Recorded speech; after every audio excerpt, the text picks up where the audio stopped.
everybody. Ah! All right, I'm trying to figure out this Facebook Live thing. Hi, everybody. How's everybody doing? Just wanted to take a moment to introduce myself for those of you who I haven't met.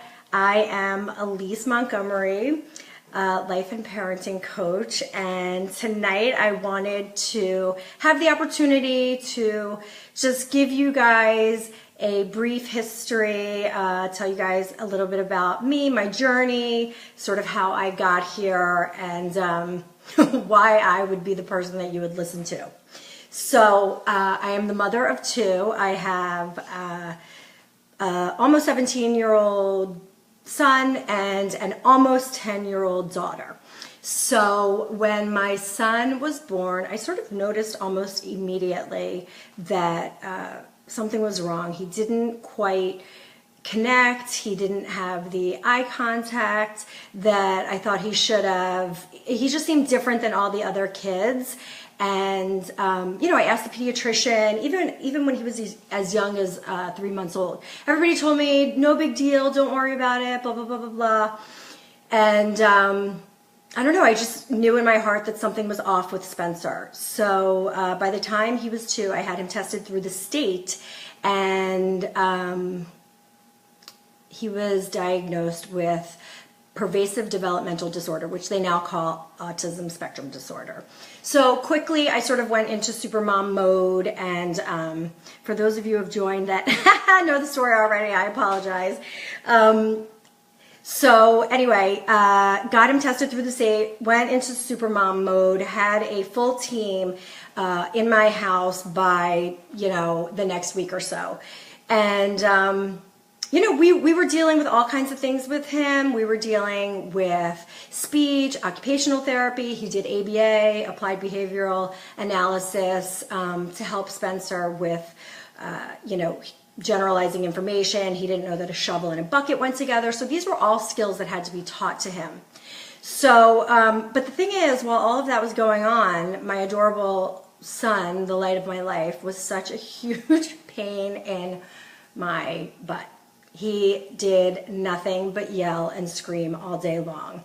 And it was heartbreaking. It was devastating. It was exhausting. And everybody was in my house. They were dealing with Spencer's autism, but nobody was handling behavior. And I was literally falling apart. I mean, I documented everything with Spencer, and at the worst point, Spencer, I had documented 7 tantrums a day that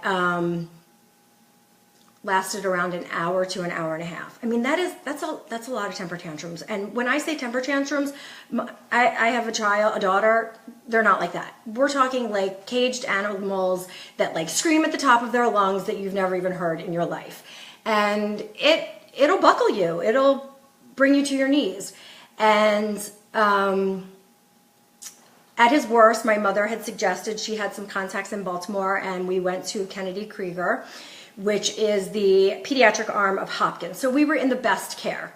And when I was there, they told me at that time, Spencer was 4 years old. And they told me at that time that my son was suicidal, and that if he knew how to kill himself, he would do it. That if he knew that throwing himself in front of a car would kill him, he would have done it. And when I thought nothing could get worse, hearing that as a mother will just devastate you. The fear that came over me was overwhelming. But more than that, I still couldn't stand the parenting. It was exhausting. And I said to this woman as I was sobbing in her office, I can't do this anymore. This is not what motherhood should be. It should not be this difficult. I should not be this miserable. This child should not be this miserable. So I decided at that minute that somehow I was going to take control of my life and my son's life. And I sort of went into like ninja mode where nothing could penetrate me. I was like this steel armor that wrapped around me, and I decided that his screaming was just no longer going to affect me. This just couldn't go on. And that all the advice that everybody had tried to give me and all the specialists that I had gone to, somehow I was going to integrate all of it into one thing and get my child to stop screaming, because you just can't go on like this. So I called it a boot camp. And it was Spencer's behavioral boot camp. And when I say that this child had temper tantrums, I don't mean like, oh, you know, something big happened. I would put the bowl down the wrong way in front of him, and he thought that it was going to be different, or it was going to be a different bowl, and this child would scream for an hour and a half. And, you know, that's exhausting. And you just don't know what to do. And do you placate him? Do you not? So I just wanted to make him stop. So, okay, I'm sorry. I'm so sorry. I didn't mean to put the bowl down the wrong way. So in this moment that I found out this devastating news about my son, and I took control back of my life and his life, I thought, it just can't matter how I put that bowl down anymore. And you know what? I'm going to set him up, and I'm going to put that bowl down, and he's going to get over it. And I am not going to worry if he's yelling and screaming. I am just going to ignore it. I'm not going to say anything and just keep moving. So I did. And I put the bowl down wrong, and he screamed his brains out. And I just ignored him. And then he screamed again for something else, and I ignored him. And I was consistent, and I was persistent. And all of a sudden, I noticed in my journals that these temper tantrums were no longer an hour and a half. Maybe they were an hour. Maybe they were now 45 minutes. And now, because they're no longer an hour and a half, or no longer 7 times a day, it's now 6 times, 5 times. Is my boot camp actually working? Is this behavioral plan that I just came up with all the different books that I read and all the therapists that I had spoken to, is this actually working? Oh my God. Yeah, it was working. So I kept with it. And then the next thing I know, my son is no longer throwing temper tantrums. Did I just like unlock the key to something magnificent here? Well, that was not the type of mother that I started out to be. I wanted to have fun with my son. I wanted to be the cool mom. I didn't want to be that mom, but my son did not allow me to be any different than that.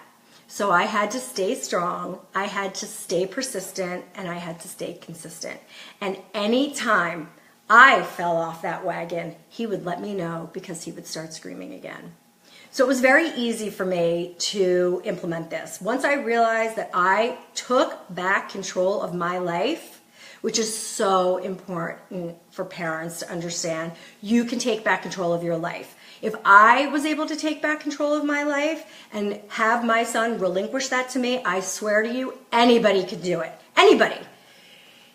So all of a sudden now, Spencer's getting older, he's in school, and we go to school, he's in kindergarten, he's in 1st grade, and he's at a special school, and the parents are asking me, well, how is Spencer so great? Spencer never gets in trouble, Spencer does his homework, how come it looks so easy for you? Well, yeah, I've been dealing with this now for, since Spencer's 4 years old, and because I had stayed consistent and persistent, and something that I learned along the way was to let Spencer fall on his face, which is so hard for parents to learn. If I can tell you anything, it is let your child fall on their face. The sooner, the better.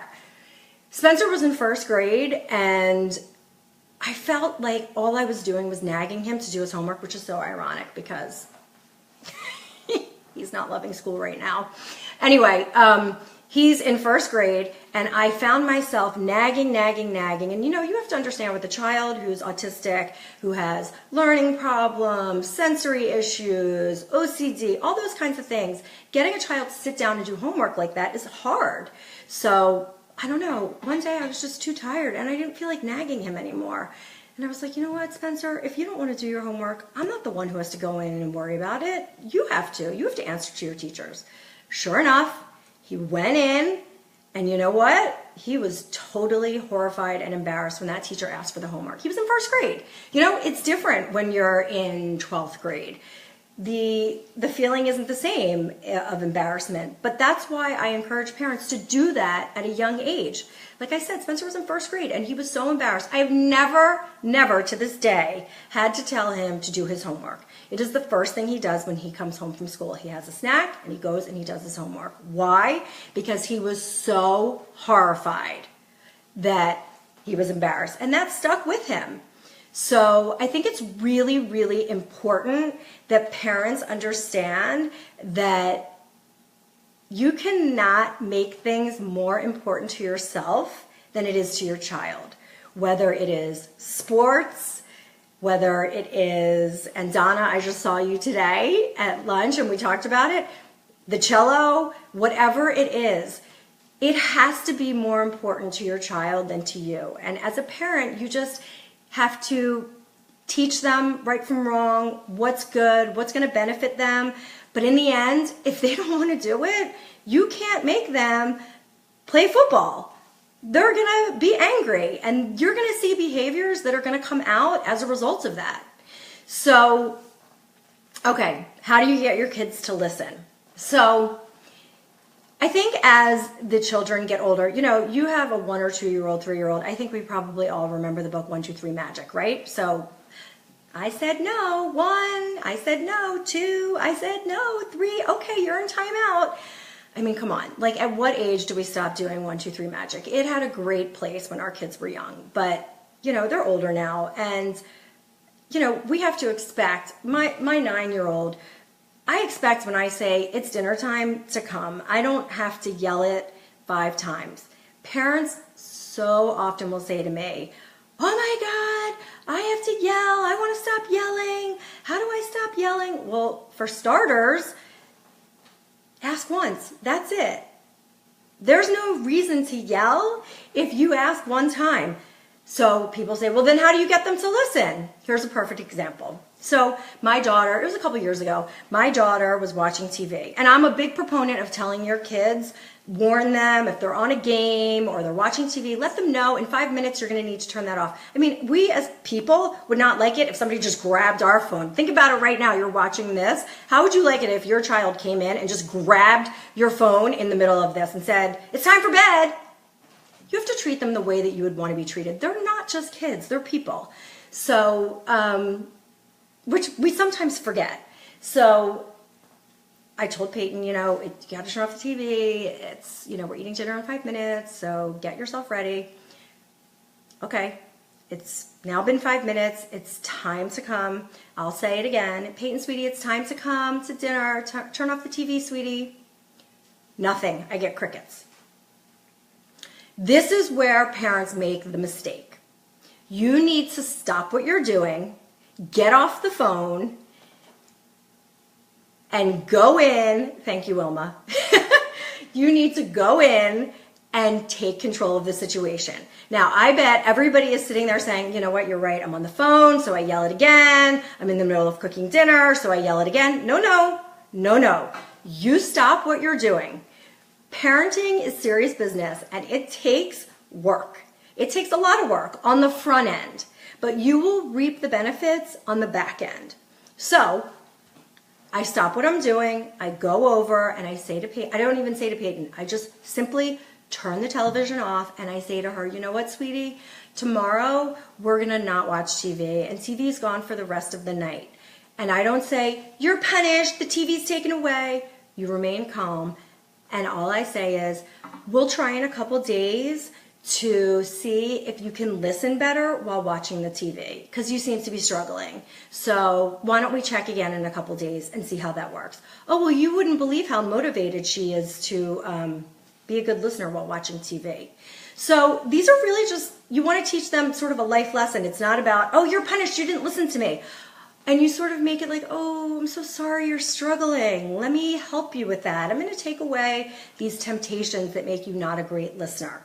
So that is really the trick to getting your children to listen. You don't warn them. You give them one time. That's it. And after that, you come in and you eliminate whatever is the distraction. And this really holds true for everything. You know, I mean, I have some friends that are on here that have been with me many times when I was with Spencer as a baby, and I would tell him, Spencer, you need to sit down. Remember those days when the kids were babies and they just like stood up on the benches? How many times do I have to say sit down? Like, you know, oh, look at all the loves. Yes, everyone knows the stories. You've been there where you say, sit down, stop screaming, stop screaming. You know what? Get up and leave.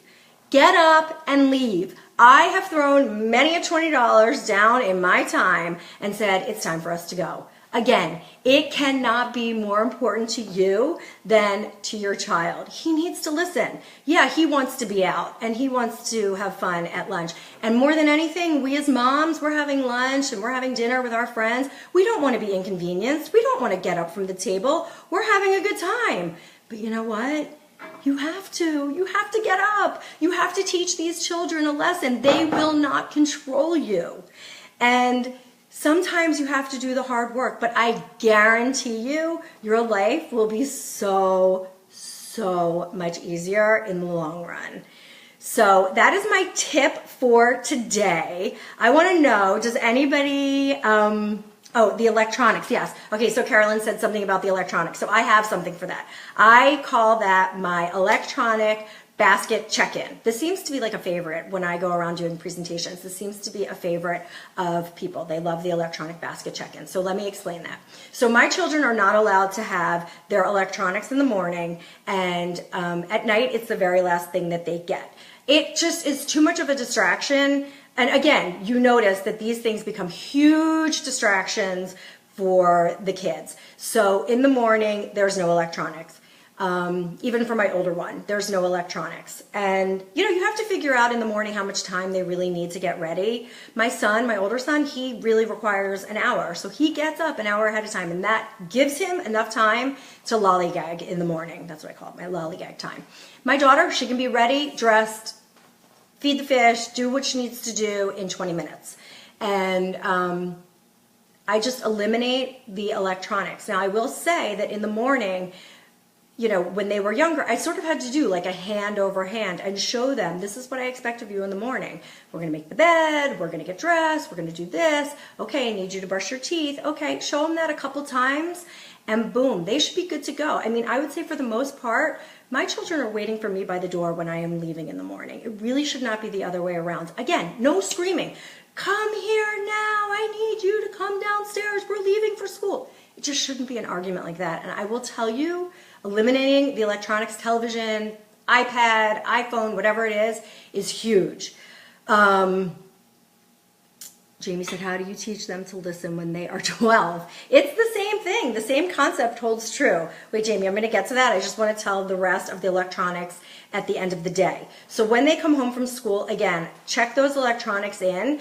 And my daughter and son, they do their homework. That's the first thing that they do. And then they have to do their chores. They empty the dishwasher, make their lunches, you know, even go play outside if you want to make that part of your afternoon schedule where, you know, go play outside for 20 minutes.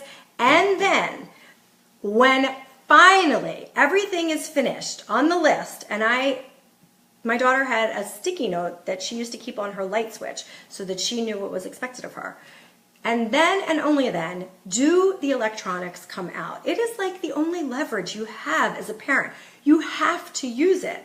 So make sure that you use that to your benefit. And I guarantee you, your days and your mornings and your evenings, that witching hour, will be so much calmer. I mean, in my house, I just, you know, make the dinner, do what I need to do, and my kids are doing their homework, doing what they need to do. And that is, it should be that way. It should be calm.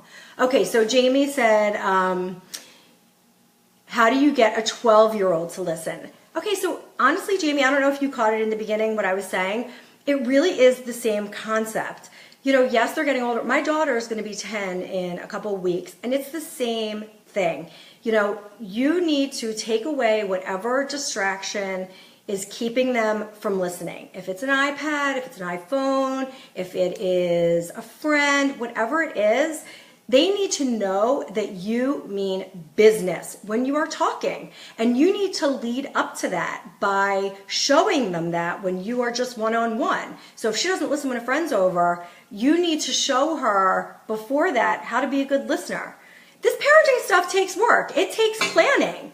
You know, it's not just, oh, the friends are here and we're going to, you know, whatever. Whoa, you know, you need to be a good listener. I'm going to yell now. No. And don't be scared to embarrass your children in front of their friends.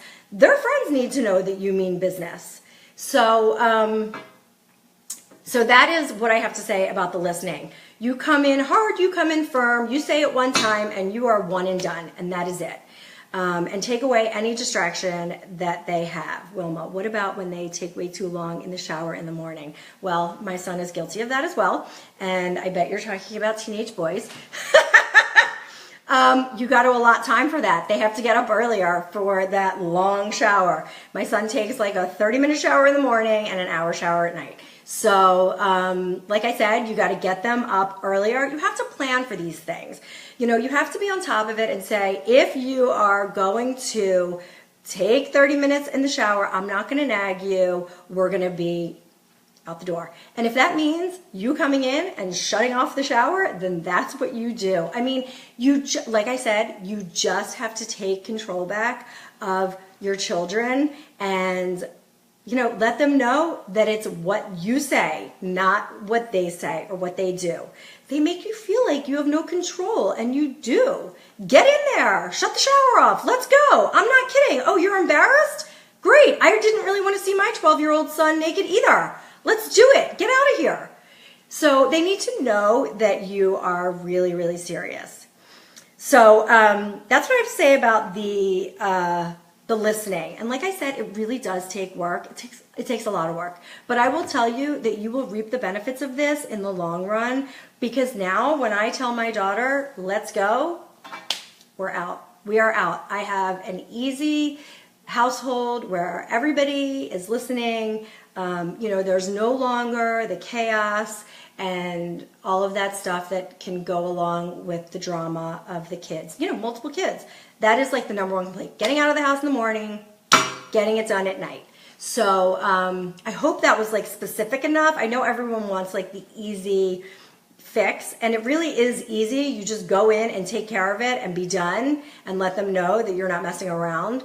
But that's really all there is to it. And if I could say one thing about children, is that the lesson that Spencer has taught me is that it really does take work. It takes your effort and 100% of your attention. And when you are not paying attention is when they're going to try their hardest to get away with things.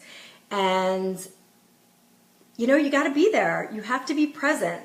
My dear friend asked me the other day, you know, Elise, what is it that you want to accomplish? What is it that you want to do for people? And I want to help as many parents as I possibly can and let them know that you're not alone, and that if you are not enjoying your children, it's time to change the way things are done. I want everyone to get back to enjoying their children, and the time that, you know, the time in America when people were with their kids all the time and were not at this play date or that play date, and they're out sleeping. You know, these years, I mean, it's so little in the big picture.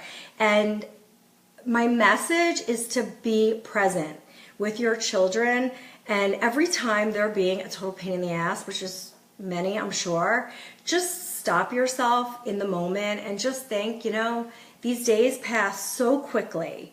Be there, be present, teach them right from wrong, be the voice that is heard the loudest with them. How do you do that? You're with them the most. Spend the time with them. And people get caught up in, I can't deal being with my child, I'm going to go crazy. And I was that way. That was me. I was like, oh my God, I cannot spend one more single minute with my child because he makes me crazy. So that is my message. Learn the proper tools, how to get control back, and learn to enjoy and embrace your children again, and be the most prevalent voice in their ear. So that when they get older and it's time to do drugs and it's time to start dating, that you are that voice in their ear that they've heard the most, not their friends. Make sure that it's you that is present there. So I would say that is tonight's Facebook Live. I hope you guys enjoyed it. Wait, let me see. How can you talk to your child about the negative things that happen in society? Oh, Carla, that's a toughie. Okay, I mean, honestly, I think that honesty is super, super important. And be completely aware of what the message is that you are sending to your children. My son was friends with somebody at school, and he came in saying something one day like, God, I can't even remember, it was a couple years ago. The Jews are trying to take over Palestine, and the Jews need to die. And I was like, oh my God. This child was 14. You can't tell me that he came up with that on his own. He did not. Be very careful what you tell your children. There is no filter. They get what you say, and they will spread whatever the message is, whether it's hate, whether it's love. So if you want to tell them about what's going on in the world, tell them, but say it in an unbiased way. You want your children to be safe. You want them to understand what the world is about and that they need to be careful. Not every single person can be trusted, and not every single person has a positive intention for you. And they need to know that. So my advice is to be honest, but to be very careful in the way that you word it, and to not give it any kind of bias, because your children will always pick up on that. So I hope that helped a little bit, Carla. And even if you're not having that direct conversation with your children, they will hear you talking. So if you're on the phone to your friend and you're saying something, they are listening. That is one thing I can tell you I have learned, is that they are always listening. So your views really become their views. And, if you are anti-Trump, anti-Hillary, whatever it is, they're going to hear that. I know a lot of children, even college students, were very, very frightened after Donald Trump was elected. And I think that it is our job as parents to make sure that we are educating our children the best that we can. Educate them about the systems that are put in place in the United States. And, it's a perfect example today that they overturn Trump's ban on the travel ban. There's a lot of checks and balances that are in place in the United States of America. Make sure you educate your children and let them know, as fearful as they are, that, have faith, but be careful. So I think that that's the way I would handle that. So anyway, that is all I have to say. We will hit another topic next week. You guys let me know if this time was good for you. I know some people wanted mornings. I appreciate all of your questions so much. And you guys can feel free to write me anytime and with any questions that you have, and I will do my very, very best to answer them. I am just a mother. That's it. I'm just a mother with a story, and found a way for me to make it work with my autistic son. And really, when you can make it work with that, and someone who started off very, turn it into a gentle, beautiful, beautiful soul that I love, adore, and look forward to spending my days with, anything is possible with any child. So have faith, be strong, and remember, put the work in, be present, get off the phone, be there, and I promise you will see the changes. All right, I'll talk to you guys later. Bye.